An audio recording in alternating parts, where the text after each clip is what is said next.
We're going to do fight of the year. I think we all have do we all have 10 contenders for this one?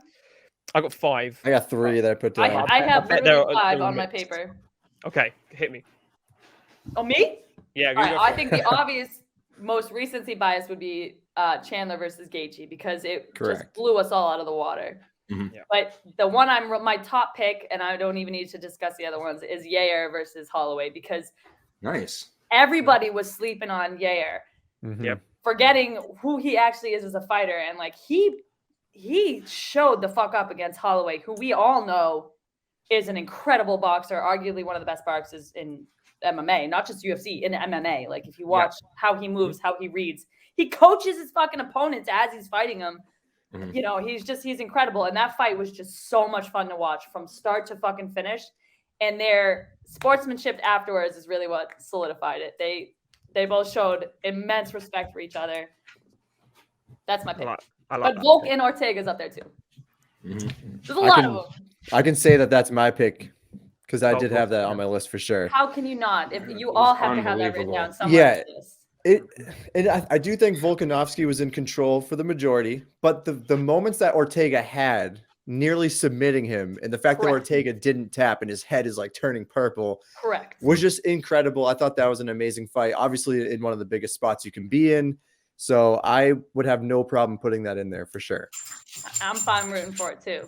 If you look at those pictures of Volkanovski's and his veins about to burst, and he somehow for him to get out of that, you're like, scientists were like, yeah, humans are not allowed to go that long without circulation. And that's his move, and that's Ortega's move. That's exactly. Not, it's just it's not like some striker or some fighter running into a guillotine and just getting into the spot where it's like that is his move. And it doesn't make sense. People were leaving in the middle of that fight. It's just because people are bizarre at UFC events.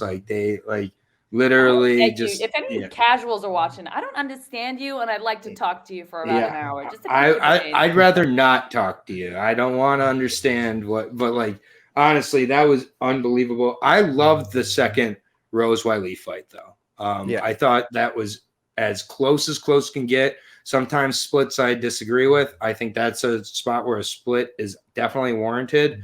It was a much better fight than the first fight, obviously. And it was just, they were just so close. They're so well matched. They both. That was a good fight. Yeah, it was just one could argue that the split went to Rose because there was no way they were going to give Wiley. This is where I get a little skeptical on splits because we were in the middle of New York. There was no way. The crowd was chanting USA, go home. They were chanting all kinds of stuff. There was just no way they were going to give a split decision to Wiley. There was just no way. Well, I think it went the right way though. I think as soon as that takedown was landed by Rose, it was over. Yeah, I think that it was as close as you can get on a close fight. Yeah, and I think another great part about that fight is even though it's 0-2 for Rose, I think Wiley earns the spot. They're not going to argue Wiley fighting again, and Wiley could very well win that fight. Certainly not. Not only because there's a lack of contenders either, but because she's showed up. Look what she has her track record, and she has 2 losses to Rose, who is, as we know, double champion. So my pick would be Rose versus Wiley. I loved the fight. I thought it was great. You did say she'd get it. Yeah, you guys have mentioned every single one I've written down. No. Good job, guys. My pick immediately is Volk Ortega because that got me up and down the sofa 10 times screaming. I really wanted Ortega to win. I remember watching Ortega and trained with him when he was a blue belt years and years ago. And I've always been on him. I used to train with so many people that Ortega? he did. Yeah. When he came over to England and seminars for Pedro Sal Jiu-Jitsu. So it's I just love him to bits. And and the fact that you got to meet him. It's one of those things, isn't it? That you say, I hate Dominic Reyes and you love him. So we just do not see eye to eye, you know. But when he got that mounted guillotine, and there's 2 sub attempts as well, and that fight to me is the best of the year. I think in second would my other nomination would be what you said, Bunny. It has to be Yair. Based on it was chaos. People were just like, I thought he was round 1 KO. And you're like, whoa. Have you seen including me? Including me. He fights so infrequent, and what Frankie Edgar did to him, I never forget. that never leaves me. Edgar, Never leaves me. Everyone is beating him up. Everybody. Recently they've beaten him up. I mean, he hasn't fought in 2 years. Pedro Munoz still beat him up to me. Like, I know he lost the split, but I thought he beat Frankie up, and Pedro's been on a decline as well. So I thought Yair looked good. Come around to Yair, and that's all I could ask for. Yeah, so I have. Everyone is looking forward to seeing his name on a card again. That is the fact now. Sure. Hopefully against Zabit next. But where the hell is Zabit? Zabit's just where is he? He's gone. Is he gone? Is he done? Because he was legitimately fighting. He was so cool for a minute. He was so cool for a minute, dude. It was all good just a week ago.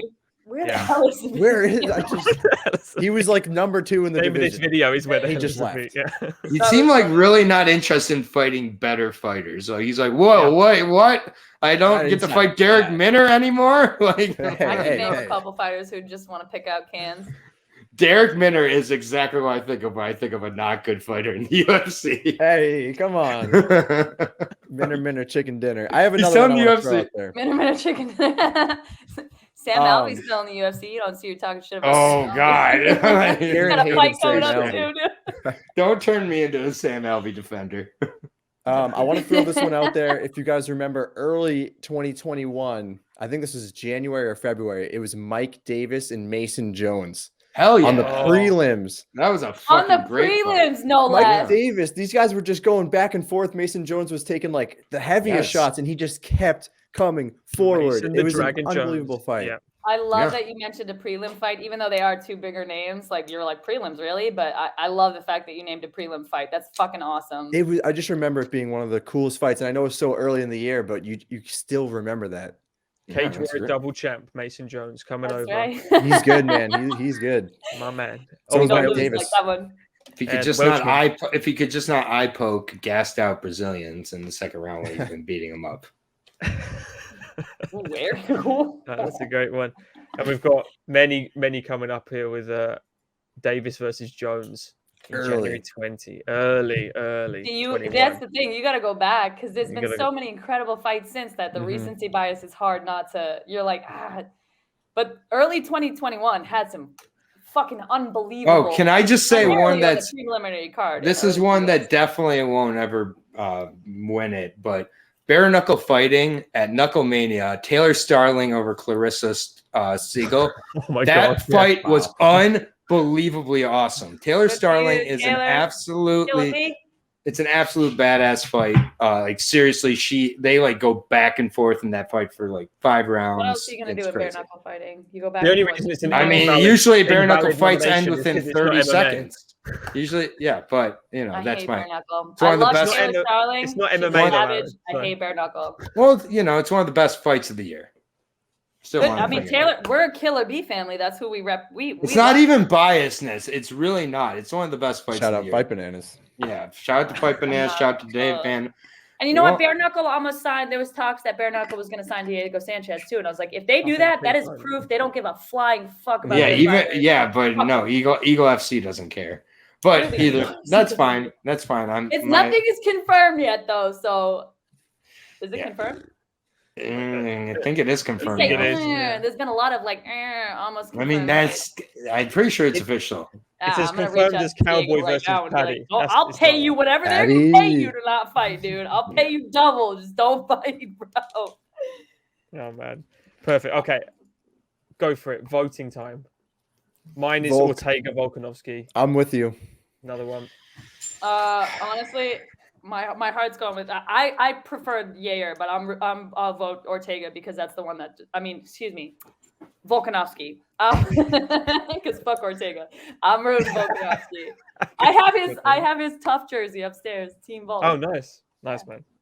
Fair enough. I guess my vote doesn't matter. It does not, but let's hear it. Rose versus Wiley. Still my vote. You, Aaron. I like it. It's a good pick. Why'd you hate it? She's hating on me all night, man. I don't know what I did wrong. You just bringing up Rose and Wiley, which is a soft spot for me. It's not personal. I'm going with what's on the clipboard. It was a great fight, and I completely understand. I'm just talking shit. I know you are. We're all good. But Volk definitely deserved that. That was a great fight.